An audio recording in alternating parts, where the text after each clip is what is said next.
চাকসু নির্বাচন পরিচালনা কমিটির নির্ধারিত মিটিং শেষ হয়েছে।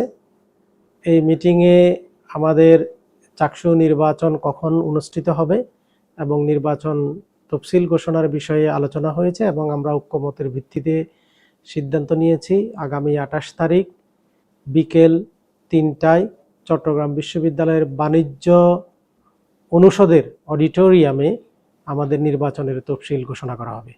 নির্বাচনের তফসিলেই আপনারা সুনির্দিষ্ট গাইডলাইন পেয়ে যাবেন কখন নির্বাচন হবে, নির্বাচনের একেবারে সুনির্দিষ্ট সবকিছু আপনারা সেখানে জানবেন। আমাদেরকে বিভিন্ন শিক্ষার্থী বিভিন্নভাবে এমফিল পিএইচডি নিয়ে কথা বলেছে। বিশ্ববিদ্যালয়ের আইন অনুযায়ী এমফিল বা পিএইচডি শিক্ষার্থী যারা, তারা নিয়মিত শিক্ষার্থী, তারা ভোট দিতে পারবে, প্রার্থী হতে পারবে। ঢাকা বিশ্ববিদ্যালয়ে সেই অবস্থানটি আছে। আর বয়স সীমানার যে বিষয়টি, আমরা কয়েকটি অ্যাপ্লিকেশন গ্রহণ করেছি বিভিন্ন শিক্ষার্থীর এবং বিভিন্ন সংগঠনের। তারা বলেছে যে যদি আপনারা এমফিল এবং পিএইচডি যদি ছাত্র হিসেবে যদি গণ্য করেন, অন্যদিকে তাদেরকে ভোটিং রাইটস থেকে যদি আপনারা বঞ্চিত করেন, তাহলে একটা ছাত্র হিসেবে তার ভোটাধিকার প্রয়োগ করা এবং নির্বাচনে প্রার্থী হওয়াটা ক্ষেত্রে তাদের রাইটটা এনশিওর করতে পারবে না। যে আদিবাসী শিক্ষার্থী, আমাদের ডিজেবল শিক্ষার্থীদের জন্য আরো অনেক দাবি আসছে নারী শিক্ষার্থীদের জন্য সংরক্ষিত করা। তাহলে আসলে এটি বিশ্ববিদ্যালয়ের যে অনেকগুলো পদের সৃষ্টি করতে হবে। আমরা মনে করছি যে আমাদের এগুলোর উত্তর কিন্তু আমাদের বর্তমান যে কনস্টিটিউশন সেখানে কিন্তু আছে।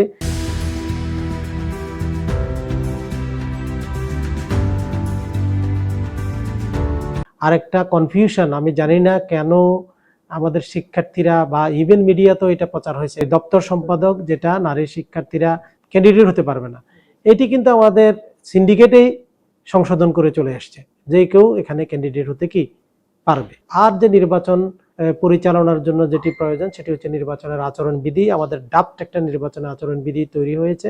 সেই নির্বাচনী আচরণবিধিও আমাদের চাকসুর যে রোডম্যাপ বা আমরা যে তফসিল ঘোষণার পরেই সেটা আমরা প্রচার করব এবং বিশ্ববিদ্যালয় ওয়েবসাইটে দিয়ে দেওয়া হবে। এবং সেক্ষেত্রে আমরা কিছুটা ফ্লেক্সিবল আছি। ফ্লেক্সিবল মিনস আমরা এটি যখন আপলোড হবে শিক্ষার্থীদের হাতে যাবে, তাদেরও কনসার্ন থাকতে পারে, তাদেরকে একটা সময় দিয়ে দেওয়া হবে, ওই সময়ের মধ্যে তারা জানাতে পারবে। এরপরে আমরা চূড়ান্ত প্রার্থী তালিকা ঘোষণা করার আগ পর্যন্ত তাদের থেকে আচরণবিধি সংক্রান্ত কোনো বক্তব্য থাকলে সেটা শুনবো, তারপরে আমরা চূড়ান্ত আচরণবিধি ফাইনাল করব। রোডম্যাপ তো তাহলে আমরা বৃহস্পতিবারের যে তারিখটা সেটা কেন রাখলাম? সেদিনই তো আমরা রোডম্যাপ পরিপূর্ণভাবে ঘোষণা করব। সেই সময়টুকু পর্যন্ত আপনাদেরকে একটু ধৈর্য ধরে অপেক্ষা করতে হবে। এবং চট্টগ্রাম বিশ্ববিদ্যালয়ের চাকসু নির্বাচন 35 বছর পরে হচ্ছে, এটা একটু উৎসবমুখর হোক।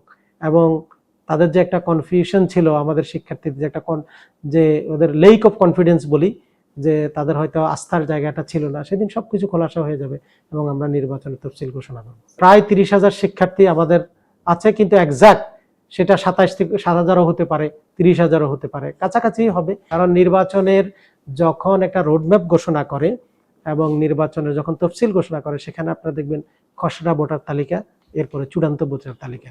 এই তথ্যটা আপনারা পরিপূর্ণ চূড়ান্ত ভোটার তালিকায় আপনারা পাবেন যে টোটাল কতজন শিক্ষার্থী এবার ভোট দিতে পারছে। তো বারবারই বলছি, সেটি হচ্ছে আমাদের নির্বাচনের আচরণবিধিতে আসবে। আর সেই আচরণবিধিটা হচ্ছে আমাদের চাকসুর নির্বাচনের রোডম্যাপ ঘোষণা করার পরে।